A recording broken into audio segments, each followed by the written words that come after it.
Hello दोस्तों, मैं विक्रम कुमार और आप देख रहे हैं जय भीम लाइव 1 पर आज की वीडियो इस प्रकार है कि यह बात उस वक्त की है जब पंडित या ब्राह्मण धर्म, आत्मा और ईश्वर पर सवाल करने के लिए तथागत गौतम बुद्ध के पास हमेशा आया करते थे।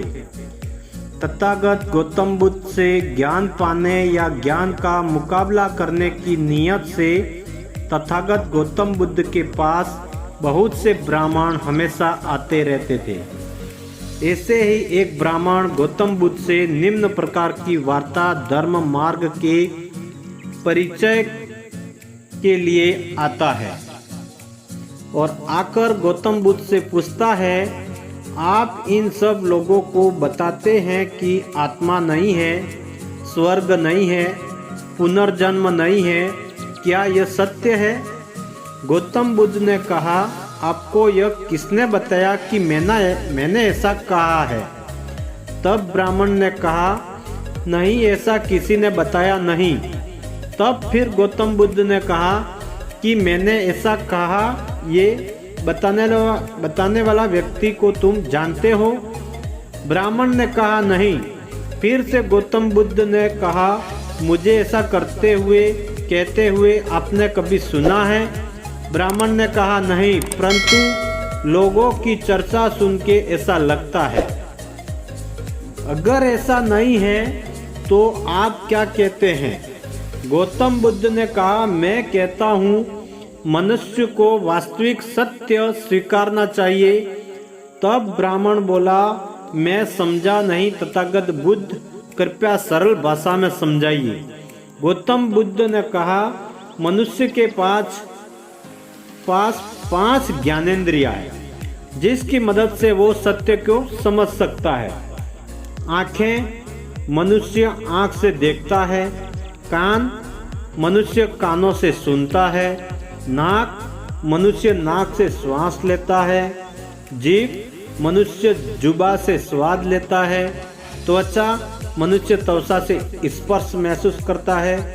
इन 5 ज्ञानेंद्रियों में से 2 या 3 ज्ञानेंद्रियों की मदद से मनुष्य सत्य ज्ञान को जान सकता है। ब्राह्मण ने कहा, कैसे?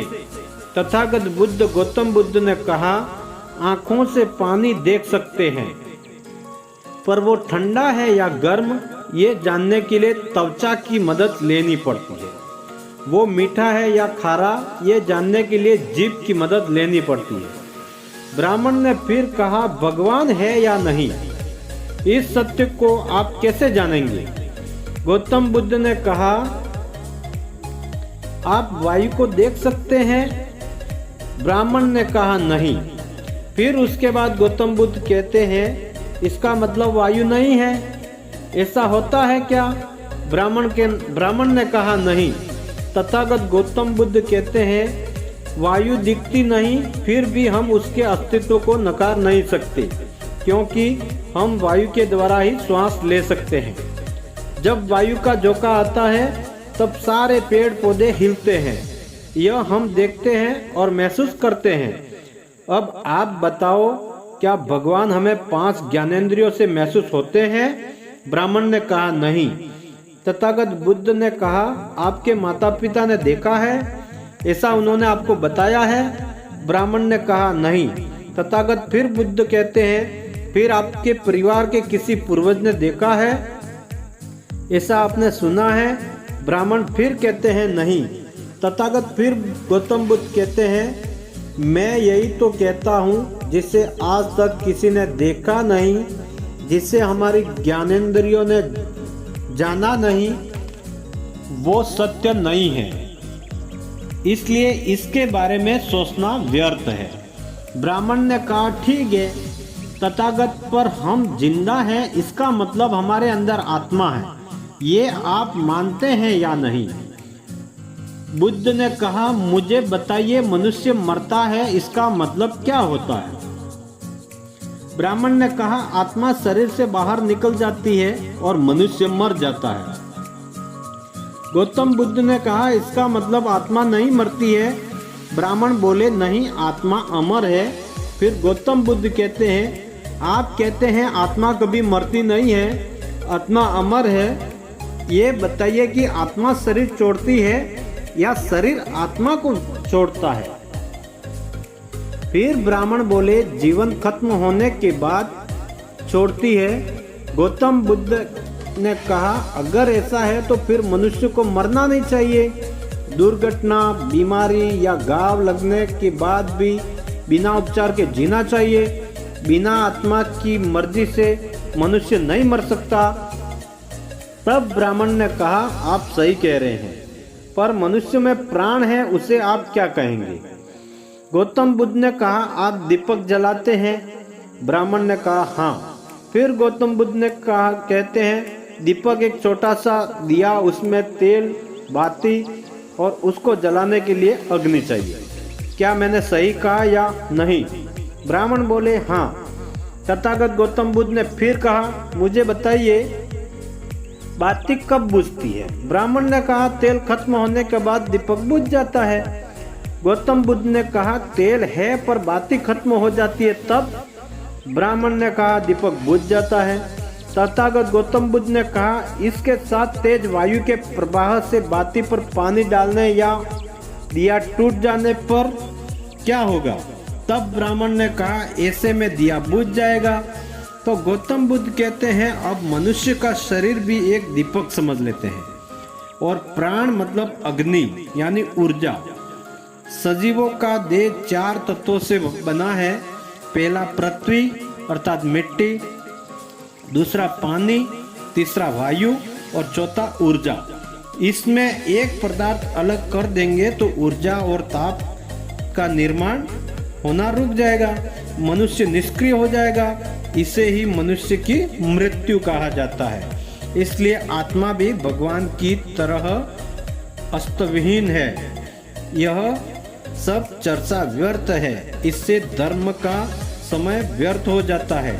ब्राह्मण ने कहा, ठीक है, लेकिन फिर धर्म क्या है? इसका और इसका उद्देश्य क्या है? गौतम बुद्ध ने कहा, धर्म का मतलब अंधेरे से प्रकाश की ओर ले जाने वाला मार्ग है।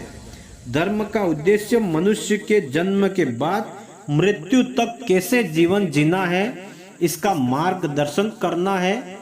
जीवन के सूत्रों को समझना और उनके उपयोग से जीवन से दुख दूर करना मार्ग है। धर्म प्रकृति के नियमों की समझ और जीवन के दुखों के समाधान का मार्ग है। धर्म प्रकृति की पूजा से धर्म नहीं, धर्म जिज्ञाओं का काल्पनिक या धार्मिक कहानियों द्वारा मानना नहीं है। धर्म जानने का, खोजने का नाम ज्ञान है।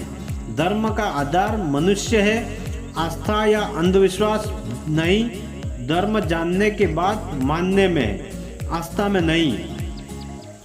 धर्म मानवों का सहारा बनाने में है। धर्म अपना सहारा खुद बनने में है, ना कि किसी देव कृपा की इंतजार से बैठे रहने में है। सुख 2 प्रकार के हैं, एक प्राकृतिक, दूसरा मानव निर्मित। प्राकृतिक दुख का इलाज तो आपके तथागत ईश्वर के पास भी नहीं, वो भी रोकने में असमर्थ है। तो फिर ईश्वर भक्ति क्यों? धर्म मानव निर्मित दुखों का समाधान है, क्योंकि हमारे जीवन में प्राकृतिक दुख एक तालाब के समान है, पर मानव निर्मित दुख समुद्र के समान है। मतलब दुखों का सबसे बड़ा हिस्सा मानव निर्मित है। जैसे समाज में जातिगत बंटवारा और असमान आर्थिक बंटवारा, गलत राजनीति, गलत व्यक्तिगत आदतें, बीमारियां, धार्मिक चोट, चलन और दमन आदि धर्म का प्रथम सूत्र है। हर चीज से बड़ा है न्याय। तथाकथित ईश्वर से भी बड़ा है न्याय व्यवस्था ही धर्म है। क्या आप गुलामी और शोषण के बदले ईश्वर लेना चाहोगे? जन्म से मृत्यु के बीच सभी जीवों का जीवन सुखमय बनाना ही धर्म का अंतिम लक्ष्य है। तब ब्राह्मण ने कहा, मैं धन्य हो गया आपसे बात करके। मेरा धार्मिक ज्ञान का श्रेष्ठता का अहंकार जाने कहाँ गायब हो गया।